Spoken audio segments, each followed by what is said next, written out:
Alright guys, we're back for another Supercoach 2025 video. 2458 the score, which normal week, that's actually like sick. But this week, I want to see actually what the top score was. I reckon it might have even been like 2600. Um, Average score per round, I've just never taken a look at this, is under 2100, which isn't great. I think kind of want 2150 or thereabouts.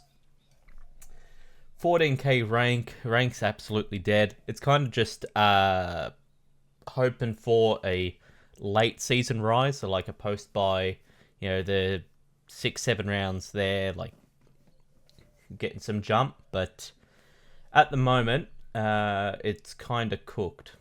About a million down on value from last year, which means I'm at least one premium behind. And it's at the point there are no rookies. So I don't know who everyone's going to be trading in this week because, blimey, there are no rookies.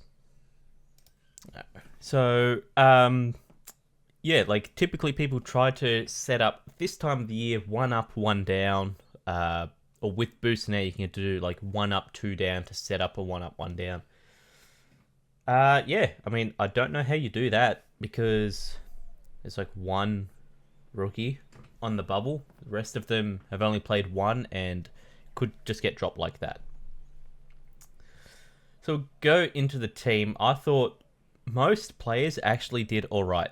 Sheasel, I thought was good. I didn't catch any of this game at all. There was never a plan for me to watch this game either. Yeah, I mean, I'll see highlights and look at DFS heat maps and stuff like that. But I'd imagine Sheasel just had a good midfield game. Let's see if I can actually pull that up. Do I have it here? I do. Oh, I've done it wrong. Whatever. Give me a second. All right, so back to it. Sheasel's heat map, yeah. Looks like a bit of halfback and mostly midfield. So that's, I guess, probably his best position for Supercoach is not necessarily Nick Dacos, halfback midfielder, but looks a lot more midfield-ish. Like if you cut it in half, it's a lot of midfield really, which is what it is. Haven't got his centre bounce attendance 0, so he was lining up off halfback. Okay, that's interesting. I don't think he's a good ball winner, so maybe that's probably best for him. Jordan Clark, he's just been solid all year. He's one of the picks that, like, it was probably correct to pick him. What's he had, like 1 week under 100? Yeah, 1 week so far under 100. So yeah, he was probably the right pick. There might have been guys at the same price range that have done equal, if not better. Like one I'm thinking of is Wangani Malera, but yeah, I don't think this was the incorrect pick. 106 average is kind of holding up.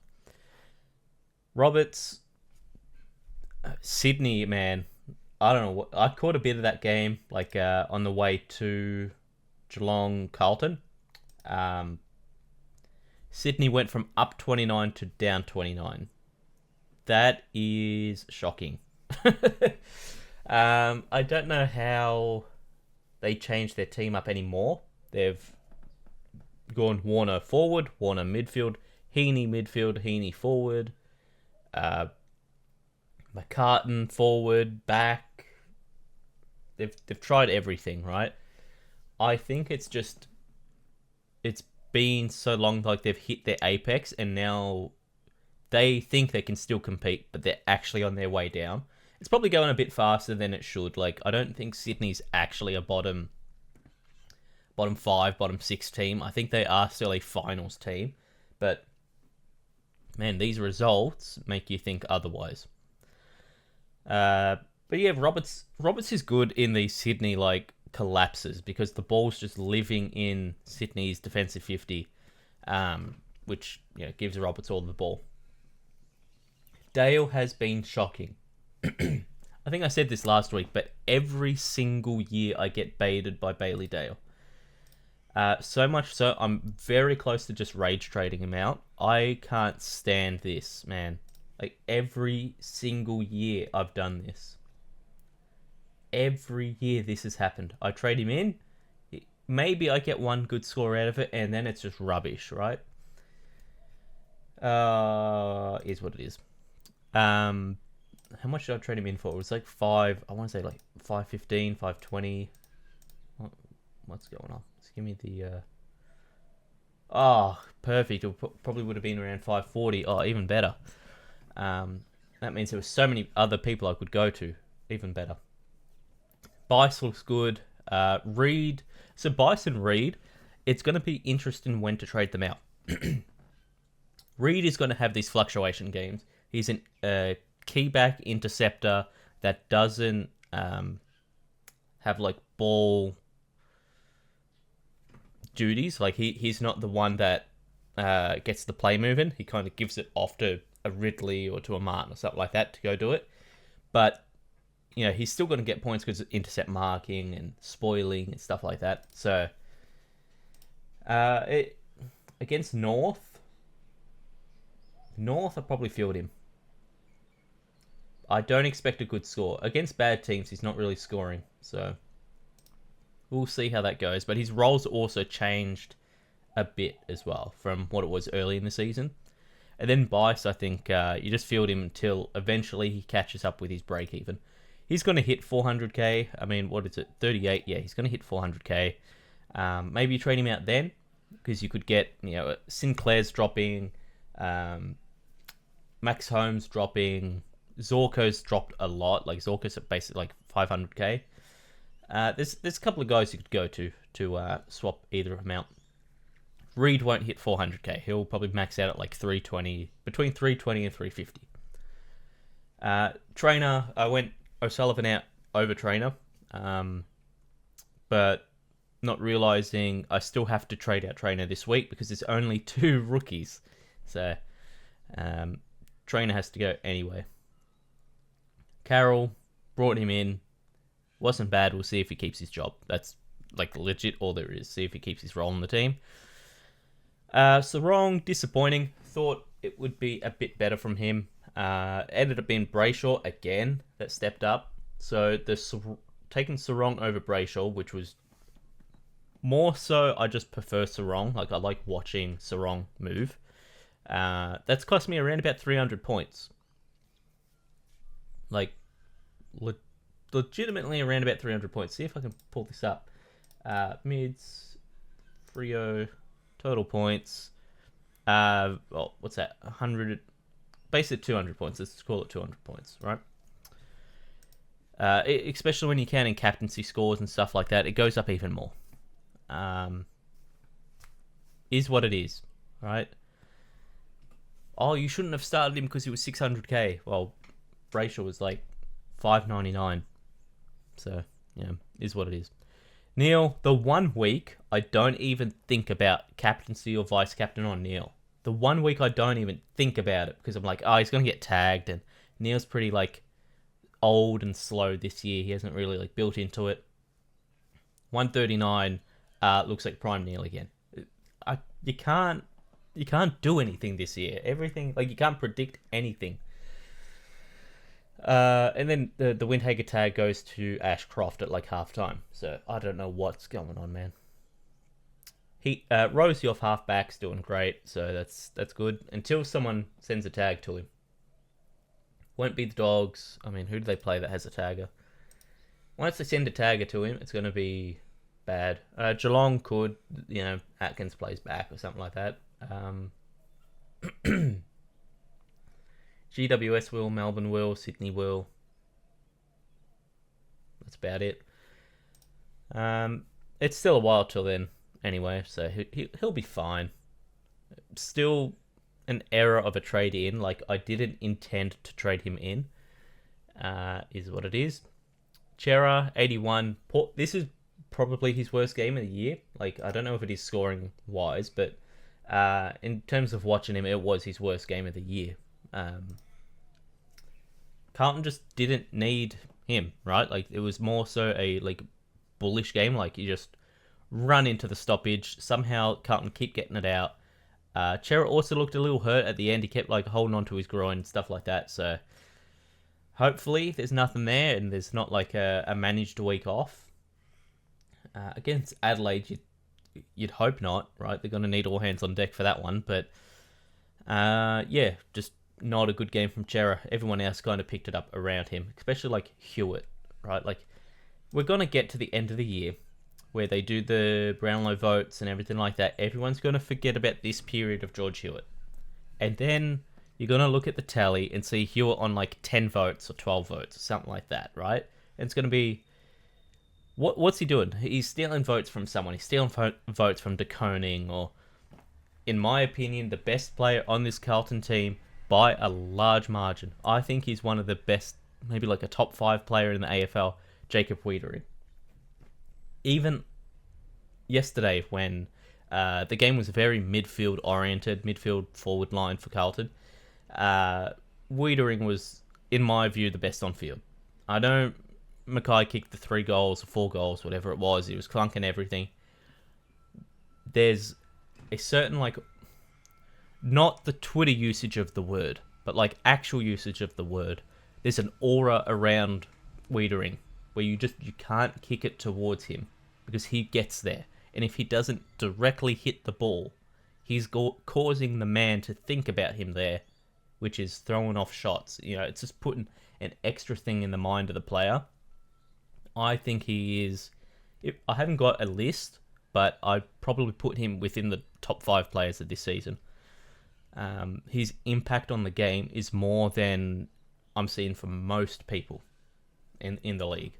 A lot of people will go missing. For 7-8 games, even through Carlton's losses, he is the best player on the field throughout both teams.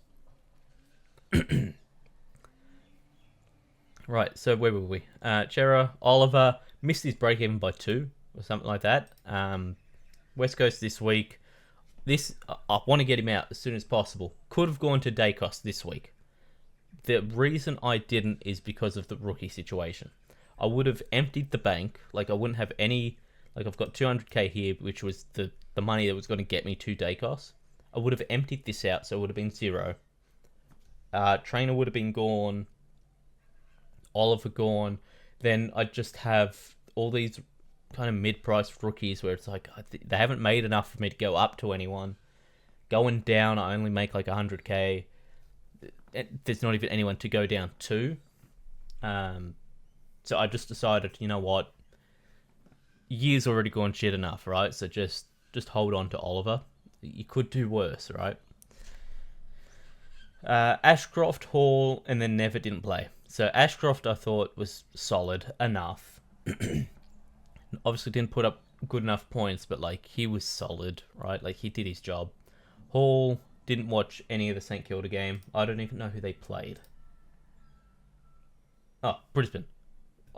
I thought it was the Dogs. That was last week. Yeah, I mean, I didn't see Hall, really. Maybe, like, a couple of plays, but...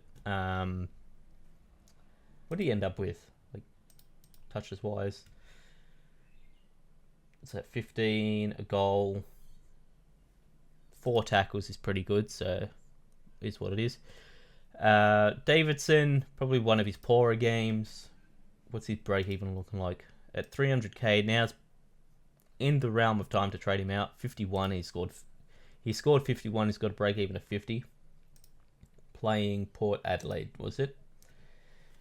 In Ballarat as well. So, I don't know. I think you could hold him. I don't know if you should. Depends. If you can get to someone, I think Davidson's an out type player. Hall, 29, so you probably hold Hall to let him get to 300. You move on Davidson. That might be what I do this week. Cherry, De Koning, both were good. I went De Koning captain, which I wasn't thrilled about because it felt like everyone else did better. But yeah, 135 is definitely like a good enough score. It's probably my highest captaincy score this year, which is an absolute joke. I wish I could check who have I had vice captain all year. It's been a joke. It's been terrible. Horn Francis 111. Couple of talks on his like motor and stuff in the game, and supposedly he like walked away from the coach talking to him. I don't think anything changes. If they drop him as like a discipline for a week, there'll be an outrage, right? And succession plan will be happening next week, right? So I don't think they do that. It might just be in training a bit of a talking to, right? That's probably all. Rankin was good. Didn't really watch any of this. I watched the second half. I thought, man, what's wrong with Adelaide? That first 3 weeks, they had such a fun team, right? Not like the defense sucks, okay? Like you're going around with players that probably aren't top 8 standard. They're more so mid-table standard in defense. But like the 3 forwards, the midfield, that's just, yeah, you got Rankin and Saligo and all these guys are just kind of coming in. They're real fast, athletic, with the mix of then experience in Dawson, Laird, Matt Crouch. He's the Adelaide one. I always get him confused. I think it's Matt Crouch. Yeah, like it's a good mix here. It's and then last couple of weeks happen and they can't win a game. They can't even look competitive in a lot of these games. It is what it is. I think they're still kind of frauds. Maybe that Gold Coast miscall should have won is still on their mind, but sooner or later they have to snap out of it and actually just go win some games. Bailey Smith, 120. I thought he was good on the day. Had a goal that was kind of like sparking a comeback in the fourth quarter. Just didn't like hold up, but I think that's what really elevated his score. I think he cut it to like a 1-goal game or like a 6, 7, 8 point game. McRae wasn't great. Caleb Daniel, he's scoring, but North aren't looking good, so keep going, mate. Like, you're allowed to go home, call yourself an AFL player. Marek is, I think, as long as Marek stays in defense, you kind of got anywhere between a 70 and a 90 score, right? Maybe basement is like a 65, but I think it's, every week's going to be between 70 and 90. In saying that, didn't he turn up last week? I think he had 100 and something last week. 91. It's going to be like rare for him to go over 100 because his efficiency's not great. His ball use isn't amazing. Like, his idea is there, but like the targeting of the ball, right? Like putting it, if you're trying to kick it to a speedy guy, you kind of kick it in front of them a little bit so they can come around, like swim move around the defender to have some paddock to run in. He just kind of misses that and ends up more so on his head where you want it just a little bit in front of him.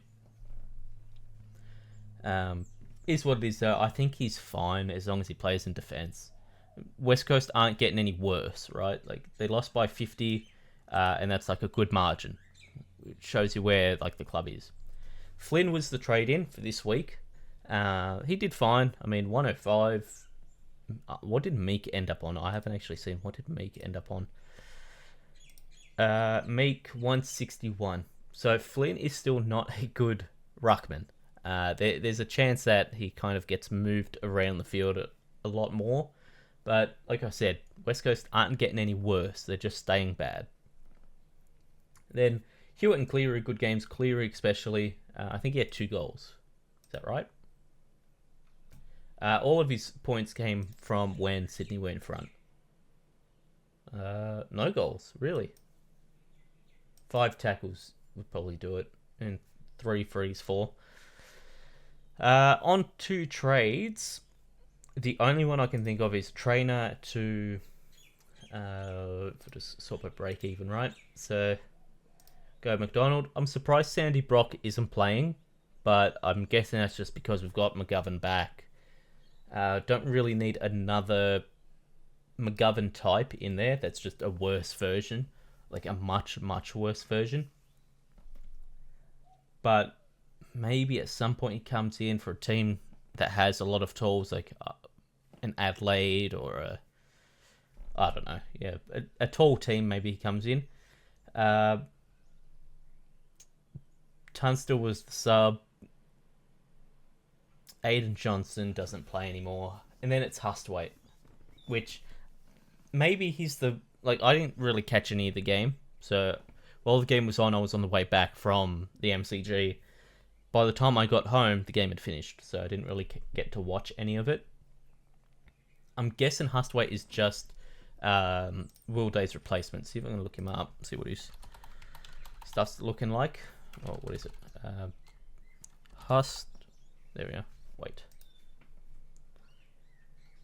Let's bring up the heat map. What are we looking like? Midfielder. But is that more wing than midfield? What are we saying? Midfielder. Get off the screen. 36% CBAs. Does that keep up? Who's out of the team? I'd have to check team lineups. You'd probably want to hold one more week to see what he's doing, right? One game can be such a smokescreen. On the other end, you got Aaron Francis. He's 200k. I wouldn't touch him. He's not scoring too bad, but I mean 200k. I just wouldn't touch him. Who are you going to go down to? Like, who are you trading? A Clay Hall. I actually have to pay to downgrade. So, yeah. Buslinger, see if he keeps his job. I think he does. But Dogs have been known to play a rookie like 1 or 2 games, then drop him. Frazier is so annoying, man. Connor Stone puts up his best score of the season after I trade him out. Typical. Sheldrick doesn't play. I actually think Sydney should look at maybe putting Sheldrick back in. I know he hasn't had a great season when he's played, but I think if you look at what he was doing, I don't think it was last year, it was the year before. There was a lot of energy he was bringing in, so maybe that's something to look for. Patton wasn't good. He got subbed out and injured. I think it was the injury was, you look bad, son. We're pulling you out of the game. And then we're on to guys that haven't played a game.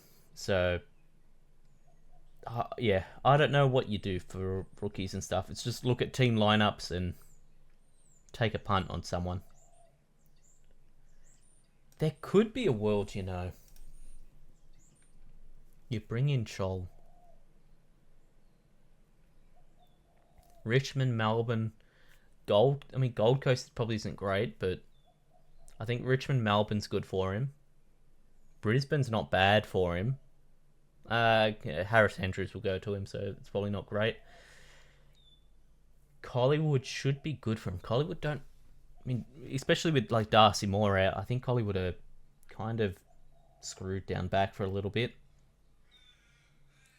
Yeah, I don't know. Maybe you could...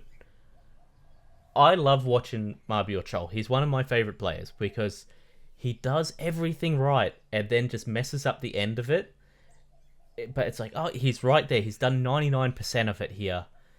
He just missed the ending. He'll get in position to take mark of the year, jump wrong, and then ball's here and he's jumped over here, right? So I don't know. He's one of the most fascinating players for me to watch. I love watching him. And what if I did Davidson? That 600k, you know what that does? That gives me a big boy. No, that one.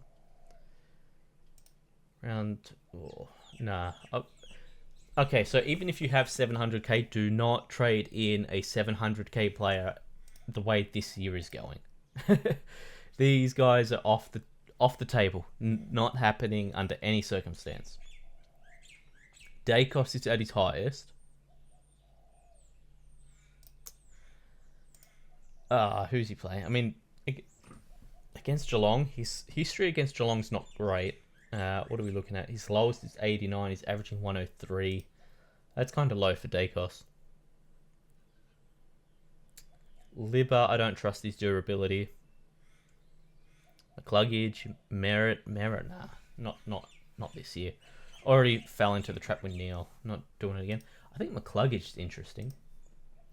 167, hey? That's one I'm going to target. I think McCluggage has been awesome this year. If you can bring him in after next week, he'll have a high break even still, but North Melbourne, Hawthorn. If Hawthorn tag, they'll go to Neil. They will, like McCluggage never gets tagged anymore. Essendon, I mean Setterfield tags now, and Durham or something like that tags. I think McCluggage is a 2 to 3 week target. Sinclair, same thing. I was going to bring him in this week, but then I saw also a very, very high break even. Yeah, I don't know. Man, it's someone here, though. I just don't know who it is. Dunkley, I don't know if I'm... because now I'm thinking about McCluggage. What if I did something like this? This would like finish the forward line, no more touching it, right? And I'll just run Marek as a midfielder until I upgrade him. It's a shame that they gave Marek midfield this year, because him as defender forward would be so much better. It would make upgrading so much easier. This is interesting. I think Pickett has a couple of good games in him this year, especially like as a D6.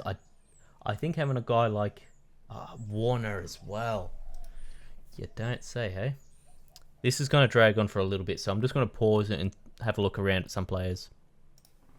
So after like 15 minutes of the tribunal has been deliberating, I can't find anyone I like. Everyone's kind of in a weird spot where their price is too high that I'm overpaying, or they've got a super high break even and they're about to drop like 50k. So for now, I haven't got anyone in. It's just I'll see what comes around. Like people are. I think this is so bad to do. By the way, what's Bond's break even? 114. Like, sure he hits it, but you're paying 700k basically. Like, I don't think that this is good. Petrarca is one I've looked at. Warner I looked at. Hustway I'm going to give another week, then I'll trade him in. Bustling, kind of same thing. I don't know, man. I don't know who to go to. But yeah, anyway, I mean, if we just go through players, right? Like, for you guys that might be, like, upgrading your team, I wouldn't touch anyone that is currently, like, over 620. So we put it there. That's probably the max I'd pay for someone. Then we go average. You could go total points. I mean, total points isn't a bad way to do it. Deconing, most people have. And if you haven't got him, you've got Gorn. So, you're all right there. Libba, again, durability issues. He's been great this year. He's been awesome.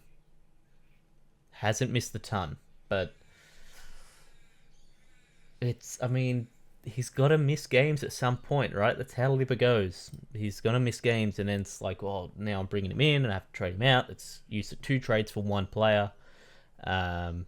3 trades if you have to downgrade someone to get to him. Whitfield's probably a not bad one, hey. I mean, he's still playing good. It's just Giants kind of slipped off a little bit. Against Sydney should be a good game for him. Geelong, we'll see. Geelong sometimes don't allow that type of ball movement. Freo will be good for him. Carlton will be good for him. Richmond will be great for him.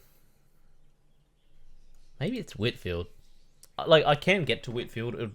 I'd have to move Sheasel into the midfield and do some stuff like that. But I think Whitfield's a good option. McCluggage, like I said, I think is like 2 weeks' time. I think everyone's going to be trading him in. Sherry, same deal as the Koning. Peter Wright, no, don't touch Peter Wright. Ash, I don't trust these scores. I think they're kind of inflated a little bit. What are his stats looking like? I mean, yeah, this screams inflated stats. Can I see? Yeah, 19 touches. If you're not getting at least 20 in like a 130, I'm not trusting your stats. Sinclair, 2 weeks, and then bring him in. Took, don't touch. Meek, don't touch. Naz, probably a bit high for his ceiling, but he's playing a lot of midfield now, so that ceiling kind of has to like change. Very kick oriented. Problem with kick oriented players is the weighing of disposal efficiency in champion data. They have a bad game and that 111 turns into an 81. Rao, obviously, don't touch. First 5 weeks of the season, Rao is a generational Gary Ablett Jr. wishes he could be this good type of player. Outside of that, he's kind of just like average midfielder. Dunkley, Flynn, Darcy Cameron. I mean, Zorko's not bad, but I mean, if you're gonna go this type of player, wouldn't you just go Liver? Yeah, nah, not Zorko. Yeah, I have no idea, man. It's very weird this year. No one feels consistent. Bow is so annoying. I was about to trade this guy in over Fraser. Oh, that's annoying. Like here, I was about to trade him in over Fraser. How annoying.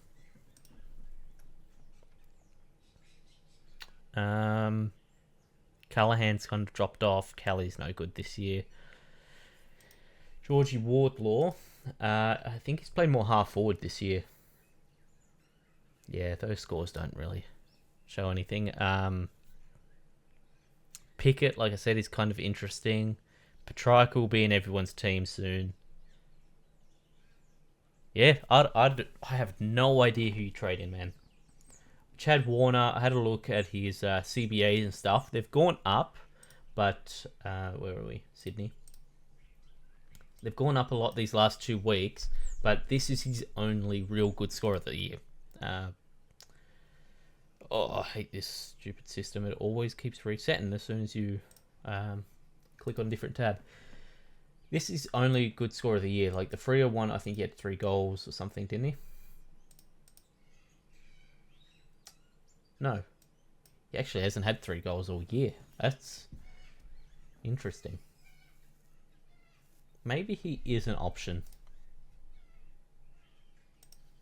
I don't know, man. I think I'd prefer Petrarca anyway. I like watching Petrarca more. But yeah, I mean, that's all I've got this week. So yeah, see you all next week.